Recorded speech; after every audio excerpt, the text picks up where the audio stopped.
Oui, bonsoir peuple de Dieu. Moi, c'est frère Denis Moneka. Oui, aujourd'hui je vais qu'on parle juste au livre de Néhémie, chapitre 2. Si on peut comprendre un peu quelque chose de sa part. Oui, Néhémie, chapitre 2, là, nous apprend premièrement la patience. Comment choisir les moments. La patience et comment choisir les moments. C'est-à-dire Néhémie, il était quelqu'un qui connaît comment méditer, comment patienter, comment vivre. Oui. Là, nous voyons directement que Néhémie était un bon leader parce qu'il s'est choisi les temps. Il avait pris 4 mois de méditer. Comment affronter les rois, comment apparaître devant les rois. Un bon leader doit choisir les temps. Oui, toujours dans ce chapitre 2 là, on voit encore qu'un bon leader doit savoir attirer l'attention des autres. Comment attirer l'attention des autres? Toi, un vrai leader, tu peux attirer l'attention des autres. Par là, ce sont des exemples que Néhémie nous a montrés dans ce chapitre 2. En plus, on a dit qu'un bon leader doit savoir gérer les temps et planifier les actions. Là, on voit, c'est directement au verset 6, au verset 6 du chapitre 2, verset 6 de Néhémie. Un bon leader doit savoir gérer les temps et planifier. Mais comment est-ce que toi, un vrai leader, toi responsable, toi parent, toi qui as des fils, toi qui as de la femme, comment tu peux manquer de choisir, de planifier ton temps? Oui, un bon leader doit prévenir les obstacles. Comment les Sambala et Topitia ont fait Néhémie? Ils ont empêché en toutes mains, comme il s'est planifié, comme il sait gérer le temps. Oui, par là, je salue frère Dodé en passant. Oui, papa Justin, je ne vous oublie pas. Frère Pascal, frère Trésor. Oui, frère Berger. Là, je ne vous oublie pas.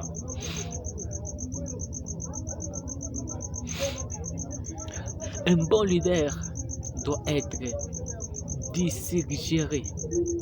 Oui, un bon leader aussi doit être faire, doit savoir faire l'inspection. Oui, un vrai leader doit savoir comment faire l'exception, comment observer d'abord avant d'agir, avant de planifier quelque chose. Il faut d'abord faire des constants.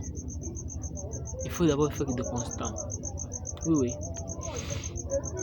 Un bon leader doit avoir une équipe.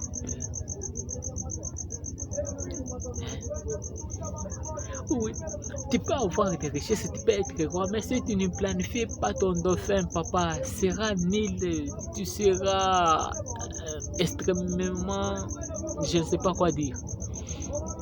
Un bon leader, c'est celui qui choisit les temps, qui choisit son dauphin, un vrai président.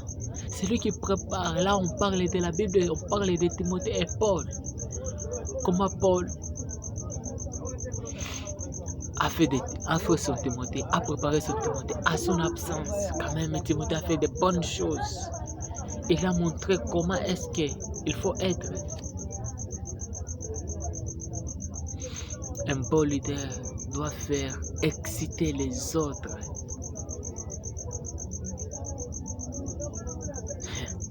Oui, un bon leader, c'est celui qui fait exciter les autres.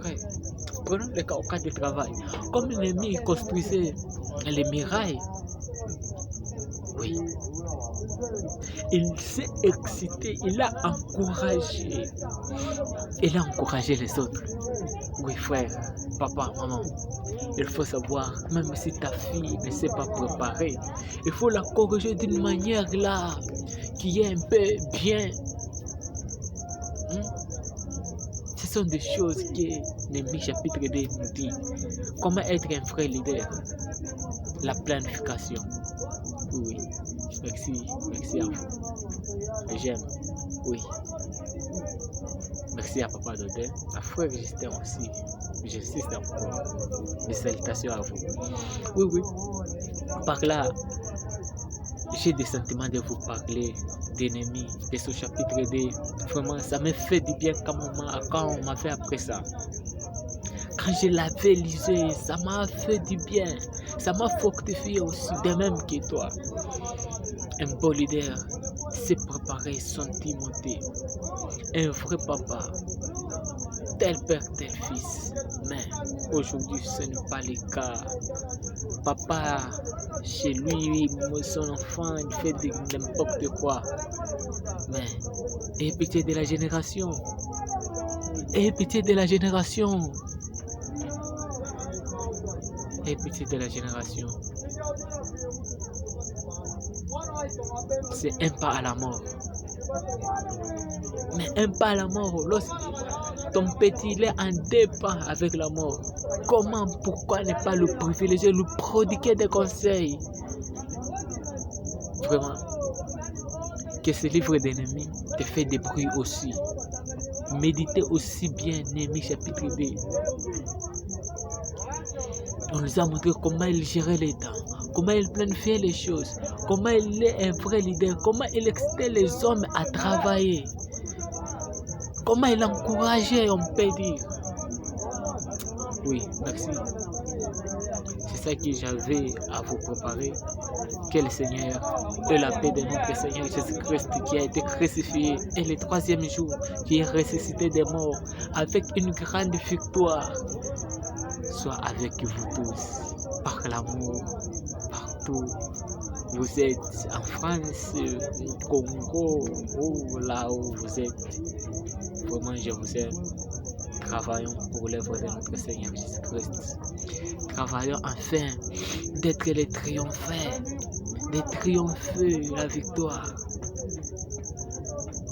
Merci. Merci à vous. Oui. Mes salutations aussi à ma très chère Clédia Kavoula, ma famille biologique, Maman Julie, Papa Kabolo. Oui, tous mes petits frères. C'est loué par votre frère. Oui, aussi ma belle-mère, Maman Chouchou Omba. Merci. Bye.